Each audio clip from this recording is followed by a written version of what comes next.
Anime hasn't been doing well lately. Get a figure from a series that you recently watched. Well, I'm Joey doesn't watch anime.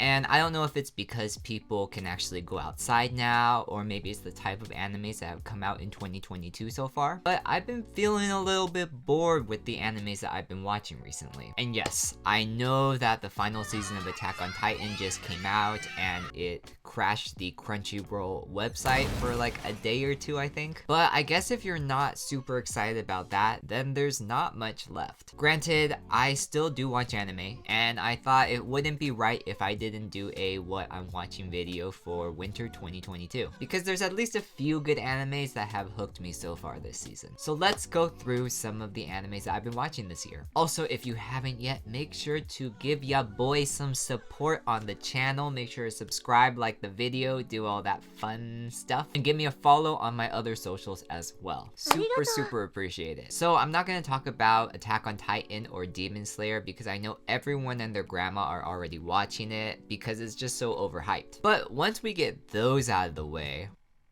well, there's not much left. I've been invested in World Trigger for quite some time, so of course I'm gonna continue watching that because it's in a deep part of my kokoro. Okay, I'm sorry, that was very cringe. I will never do that again. And I feel the same way about Realist Hero as well. The plot is pretty good, and the characters as well as the plot hooked me in if you're into action, adventure, fantasy revolving around an oh so favorite and oh so repetitive plot of isekai. The only twist is that the main character governs a kingdom, so it borders on politics as well, which is something a bit refreshing. But I can also say that it's oh so similar to a new anime out called The Genius Prince's Guide to Raising a Nation Out of Debt. Now the characters in this anime are more eccentric for sure, and it still revolves around a kingdom and the politics and wars that are involved with that, but without the isekai or fantasy aspect. If you were a fan of Arifudeta, which got mixed reviews during the first season, well, oh ho ho, there's a second season that you can choose to indulge in. But it's more or less the same and just picks up from where it left off.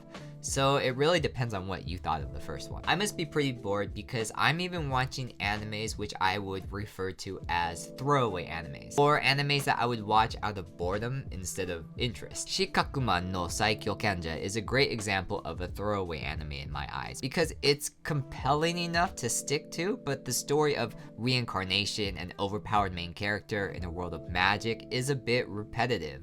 So I can't say that it stands out, but it does shake the boredom away, like how I imagine golf would be if I partook in that. I would say the only anime that shows even an element of promise is an anime called Sabikui Biscol, which has a plot that I've never seen before. A disease called rust has taken over a lot of the population and left the world as a desolate wasteland. Many blame the mushroom keepers, users of what I can only recognize as mushroom warfare, to be the cause of the rust. But in reality, the mushrooms feed off of the rust and are helping the world.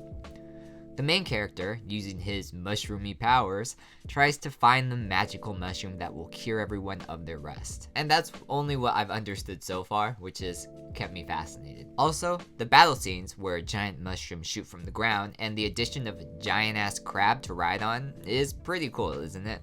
I guess you may be thinking that I'm not as invested in anime this year because honestly that's all I got for you guys. But I'd love to hear what you guys have been watching, what you guys are excited for in winter 2022, or maybe not even now but for the spring. I know there are some promising animes in the pipeline that just really haven't made it out yet. Although if you are just gonna comment and say that you've been watching Attack on Titan and Demon Slayer, well honestly you don't have to because I already knew that. But yeah, I don't know, maybe I'm just too old for anime. Oh god, I hope not. But that's it for today's video. Make sure to support the channel if you can, and I'll see you guys next time. Peace.